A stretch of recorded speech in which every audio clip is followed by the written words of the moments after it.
دین اسلام حق ہے، رسول اللہ صلی اللہ علیہ وآلہ وسلم صادقاً حقاً اللہ کی جانب سے آیات و بینات کے ساتھ بنی آدم کی ہدایت کے لیے تشریف لائے ہیں۔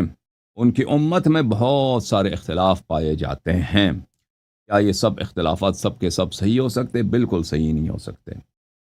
جو دو باتیں جو آپس میں اختلاف رکھتی ہیں، یا تو وہ دونوں باتیں غلط ہیں یا ان میں سے ایک صحیح ہے اور ایک غلط ہے۔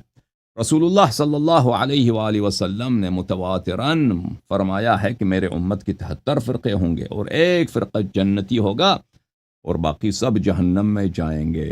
تو میرے محترم ناظرین، ہم مسلمان ہونے کے ناطے قرآن اور نبی پاک صلی اللہ علیہ وآلہ وسلم کے پیروکار ہونے کے ناطے اور نبی کریم صلی اللہ علیہ وآلہ وسلم کے کلمہ گو کی حیثیت سے ہمیں سوچنا چاہیے کہ ان اختلافات میں حق کن کے ساتھ ہے، کیونکہ صرف مسلمان ہونا جنت جانے کے لیے کافی نہیں ہے۔ 73 میں سے 72 فرقے جہنمی، صرف مسلمان ہونا کافی نہیں ہے۔ لازم و ضروری ہے کہ انسان اس فرقہ ناجیہ سے، اس فرقہ حقہ سے، جس کے عقائد اور جس کے افعال رسول پاک صلی اللہ علیہ وآلہ وسلم کے لائے ہوئے ہدایت کے مطابق ہے، اس کی اتباع کرے۔ اور وہ فرقہ بلا شک و بلا شک و بلا ریب فرقہ حقہ شیعی اثنا عشریہ، جو لوگ احادیث اہل بیت علیہ السلام کی اتباع کرتے ہیں، صرف وہی لوگ ہیں جو اہل بیت علیہم السلام کے اقوال، 12 ائمہ علیہم السلام کے سنن اور ان کی فرامین کی اتباع کرتے ہیں۔ اور اس کے دلائل بہت زیادہ ہیں۔ دلائل یہی ہے، ایک دلیل یہ حقیر ہے، مختلف زبانوں میں میری دعوت ہے، میرا چیلنج ہے، اور کبھی عاجزانہ انداز میں، کبھی رجز کے انداز میں ہم نے مخالفین سے ہمیشہ درخواست کی ہے کہ آؤ اپنا دلیل لاؤ۔ قل ہاتوا برہانکم ان کنتم صادقین، اپنی دلیل لے کے آؤ اگر تم سچے ہو۔ لیکن آپ کو پتہ ہی ہے جماعت عمریہ کے اکابر فرار ہونے اور فرار کرنے کی تلاش میں مختلف بہانہ سازیوں میں بڑے ماہر نظر آتے ہیں۔ کیا کیا بہانے کرتے ہیں، کہتے ہیں تم پہلے پاکستان آ جاؤ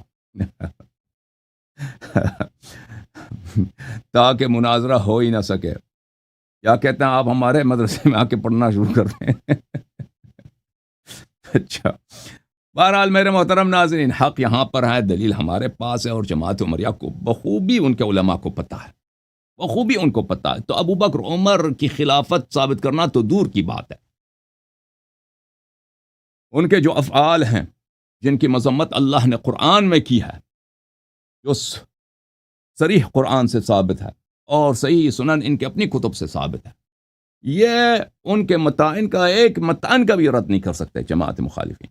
اور متعین بھی کیسے متعین، ان سے کیا کیا لازم آتا ہے۔ میں نے آفر کیا دیا تھا، میں اپنا نام چینج کر دوں گا، میں آ جاؤں گا تاکہ تم مجھے ذبح کر دو، پہلے ان کا اسلام ثابت کرو۔ بہرحال اب یہ پروگرام آپ سب کے لیے اتمام حجت ہے، شیعوں کے لیے بھی اتمام حجت ہے، مخالفین کے لیے بھی اتمام حجت ہے، انہاء عذر ہے۔ آپ کے اس کے بعد آپ کے پاس بہانہ نہیں ہے، آپ کے پاس عذر نہیں ہے، بہانہ نہیں ہے، حجت نہیں ہے۔ شیعوں کے پاس کیوں؟ وہ شیعہ حضرات جو کہتے ہیں ہم اہل بیت علیہ السلام کو مانتے ہیں، فضائل کو مانتے ہیں، پر اتباع نہیں کریں گے ان کی۔ اکثریت شیعوں کی یہی حالت ہے، ان کی اپنے آپ کو شیعہ کہتے ہیں، شرم نہیں آتی، بڑے بڑے مولوی فلان فلان فلان کہتے ہیں ہم اتباع نہیں کریں گے۔ آپ کو پتہ ہے لوگوں، وہ جماعت عمریہ شیعوں پہ تان کرنا ہے تو اس طرح تان کرو نا کہ تم کیوں اہل بیت علیہ السلام کی اتباع نہیں کرتے۔ اور میرا بھی سوال ہے شیعوں سے، شیعہ مولویوں سے، کیوں اہل بیت علیہ السلام کی تم اتباع نہیں کرتے؟ کیوں یہ بکواس کرتے ہو کہ ہم ان کے فضائل کو تو مانتے ہیں لیکن ان کی اتباع کسی اور کے کریں گے؟ کیوں؟ تم کیوں اپنے آپ کو شیعہ کہلاتے ہو؟ اپنا نام چینج کرو، کوئی اور فرقہ نام رکھ دو، کوئی اور اپنا نام تلاش کرو، دجالیہ وغیرہ وغیرہ رکھ دو۔ شیعہ وہ ہے جو اہل بیت علیہ السلام کے مناقب، ان کے فضائل، ان کے مراتب عالیہ کا اقرار بھی کرتا ہے اور ان کی اتباع بھی کرتا ہے۔ نہیں کہتا کہ میں اتباع کرنا ان کا ناممکن ہے۔ تو یہ ان کے لیے بھی حجت ہے میرے محترم ناظرین، اور اسی طرح جماعت مخالفین کے لیے حجت تو ہے ہی ہے حجت ہے ہی ہے بھائی، اتنے ہم نے کتنے ٹائٹل رکھ دیے یہاں پر کہ آپ ابو بکر عمر کی خلافت ثابت کرو، چیلنج ہے ان کے علماء کو، آنے والا کوئی نہیں ہے۔ بہرحال میرے محترم ناظرین،